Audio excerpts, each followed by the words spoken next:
दहशत गर्द कौन? दहशत गर्द या दहशत गर्दी ये लफ्ज़ सबसे पहले कहाँ इस्तेमाल हुआ? क्या इस लफ्ज़ के ईजाद की वजह मुसलमान बने? ऐसा तो बिल्कुल नहीं है, क्योंकि 1790 में फ्रांसीसी इनकलाब के दौरान 1793 और 1794 को दहशत के साल करार दिया गया, तो दुनिया में पहली बार दहशत गर्दी का लफ्ज़ फ्रांसीसियों ने इस्तेमाल किया था, जबकि नामी ग्रामी ऑक्सफोर्ड डिक्शनरी में लफ्ज़ टेररिज्म के ये मानी दर्ज हैं: सियासी मकासद के हुसूल या किसी हुकूमत को किसी काम पर मजबूर करने के लिए पुरतशद्दुद अफ़आल के इस्तेमाल को टेररिज्म कहा जाता है। खैर, फ्रांसीसी इनकलाब के इन सालों में मैक्समिलियन रॉबस्पेरी ने 5 लाख से ज़ायद अफराद को गिरफ्तार किया, जिनमें से 40,000 को कत्ल किया गया और 2 लाख से ज़ायद को भूखा रख कर मारा गया था। इसलिए इन सालों को दहशत के साल करार दिया गया। यह सिर्फ एक वाक़या नहीं, इस जैसे मज़ीद कई वाक़यात हैं जिनकी तरफ ना तो हमारा मीडिया देखता है, ना ही किसी की तवज्जो जाने दी जाती है। मीडिया मुसलमानों के हक़ में सिर्फ इतना कहता है कि सारे मुसलमान दहशतगर्द नहीं, लेकिन सारे दहशतगर्द मुसलमान हैं। ज़रा तारीख़ के इन वाक़यात की तरफ देखते हैं कि दहशतगर्द कौन हैं। 1886 में हाई मार्केट शिकागो में एक लेबर रैली के दौरान धमाका हुआ, जिसमें 12 अफराद मौके पर हलाक हुए। 7 पुलिस अफसरान जख्मी हुए, लेकिन बाद में वो भी हलाक हुए। ये हमला तखरीबियों ने किया था, जिनमें कोई मुसलमान नहीं था। 6 सितंबर 1901 को अमरीकी सदर विलियम लियोन फ्रैंक नामी एक शख्स के हाथों कत्ल हुआ। वो मुसलमान नहीं था। 1 अक्टूबर 1910 को लॉस एंजलिस में टाइम्स अखबार की इमारत में धमाके में 21 अफराद हलाक हुए। ये धमाका 2 ईसाइयों जेम्स और जोसेफ ने किया था। वो ईसाई थे और ईसाई मुसलमान नहीं होते। 28 जून 1914 को ऑस्ट्रिया के शहजादे और इसकी बीवी को कत्ल किया गया। ये कार्रवाई बोस्निया के कुछ लोगों ने की जो मुसलमान नहीं थे। 16 अप्रैल 1925 को बुल्गारिया के सदर मकाम सूफिया की एक चर्च में धमाका हुआ, जिसमें 10,000 और 50 अफराद हलाक हुए और 500 अफराद जख्मी हुए। ये धमाका बुल्गारिया की कम्युनिस्ट पार्टी ने किया था और वो मुसलमान नहीं थे।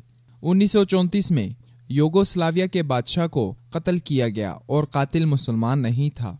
1961 में पहला अमरीकी जहाज अगवा हुआ, जिसका जिम्मेदार एक रूसी था और वो मुसलमान नहीं था। दूसरी जंग अजीम के बाद 1941 से लेकर 1948 तक यहूदियों ने 259 से ज़ायद दहशतगर्द कार्रवाइयाँ की, और जैसा कि आप जानते हैं, यहूदी सब कुछ हो सकते हैं, मुसलमान तो बिल्कुल नहीं हो सकते। हिटलर ने 60 लाख से ज़ायद यहूदियों को कत्ल किया। फ़लस्तीनी मुसलमानों ने इनको पनाह दी, जिसका सिला यह मिला कि यहूदियों ने फ़लस्तीनियों को इनकी अपनी सरजमीन से निकाल बाहर किया, और अब जब वही फ़लस्तीनी अपना ही घर वापस मांगते हैं तो वो दहशतगर्द और शिद्दत पसंद हैं। स्पेन में जहां अल्लाहु अकबर का नारा मारकर हमला करने वालों को मुसलमान कहा जा रहा है, वहीं ETA नामी एक दहशतगर्द तंजीम ने दहशतगर्दी के 36 हमले किए। वो मुसलमान नहीं थे। अफ्रीका में मशहूर दहशतगर्द तंजीम, जिसका नाम लॉर्ड्स ऑफ सल्यूशन आर्मी है, जो नौउम्र बच्चों को दहशतगर्द कार्रवाइयों के लिए इस्तेमाल करती है, और वो सब ईसाई हैं।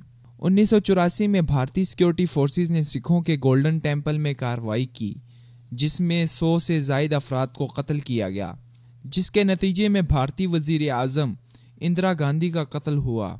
यहाँ एक तरफ हिंदू थे और एक तरफ सिख। इन तमाम वाक़यात में कहीं मुसलमानों का नाम नहीं। ये वो वाक़यात हैं जो 9/11 से पहले वाक़या हुए। इसके बाद इस्लाम को बदनाम करने की साजिश शुरू की गई। मुसलमानों को मारा जाता है। जब वो इसके खिलाफ आवाज़ उठाएं तो इनको दहशतगर्द और शिद्दत पसंद कहा जाता है। फ्रीडम ऑफ एक्सप्रेशन का नाम लेकर इनकी इज्जत की धज्जियां उड़ाई जाती हैं, और अगर वो इसी फ्रीडम ऑफ एक्सप्रेशन का नाम लेकर एहतजाज करें तो इनको दहशतगर्द कहा जाता है। कवानीन मौजूद हैं, लेकिन इनका इस्तेमाल अगर मुसलमान करें तो वो शिद्दत पसंद हैं। दुनिया में सबसे ज़्यादा अफराद किन्होंने कत्ल किए? हिटलर 60 लाख यहूदियों का कातिल, वो एक ईसाई था। जोसेफ स्टालिन ने 2 करोड़ अफराद को कत्ल किया, जिनमें से 1.5 करोड़ को भूखा रखकर मारा गया। ये मुसलमान नहीं था। फ्रांसीसी इनकलाब के दौरान 2 लाख अफराद को एक ऐसे इंसान ने कत्ल किया जो मुसलमान नहीं था। اشوکا، جسے ہندو بہت مانتے ہیں، نے 1,00,000 افراد کو قتل کیا، وہ مسلمان نہیں تھا۔ صدام حسین کے بارے میں کہا جاتا ہے کہ اس نے لاکھوں افراد کو قتل کیا، جبکہ امریکہ کے جارج بش نے اس کے خلاف کارروائی میں 5,00,000 بچوں کو قتل کر ڈالا۔ کیا جارج بش مسلمان تھا؟ دہشت گردی کے خلاف جنگ میں صرف ایک اسامہ بن لادن کو لے کر لاکھوں افراد کو افغانستان میں قتل کیا گیا، اور اب تک یہ سلسلہ جاری ہے۔ کیا امریکی، برطانوی اور نیٹو افواج مسلمانوں کے ہاتھ میں ہیں؟ لیبیا، مصر، عراق میں کتنے بے گناہ افراد کا قتل کیا گیا؟ پاکستان میں آئے دن کتنے ڈرون حملے ہوتے ہیں؟ کیا امریکی حکومت اس بات کی یقین دہانی کروا سکتی ہے کہ مرنے والے چھوٹے بچے دہشت گرد تھے؟ دہشت گردی مسلمانوں سے نہیں۔ امریکی وار آن ٹیرر کے قانون کے مطابق فریڈم آف ایکسپریشن کا مطلب ہی مسلمانوں کو دہشت گرد ثابت کرنا ہے۔ امریکی سرزمین پر حملہ انسانیت پر حملہ ہے، پھر بے شک اس کے لیے ساری انسانیت کو ہی کیوں نہ ختم کرنا پڑے۔ ہم مسلمان ہیں، ہمیں منع ہے کہ دوسرے مذاہب کے خداؤں کو کچھ نہ کہا جائے۔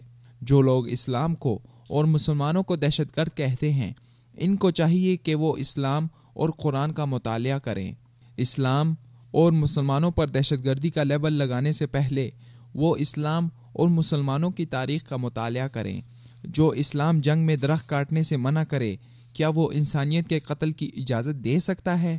یہ ہم مسلمانوں کی ذمہ داری ہے کہ ہم اسلام کے حوالے سے لوگوں کے دلوں میں لگا زنگ صاف کریں اور اسلام کی صحیح تعلیمات کو دنیا کے سامنے اجاگر کریں۔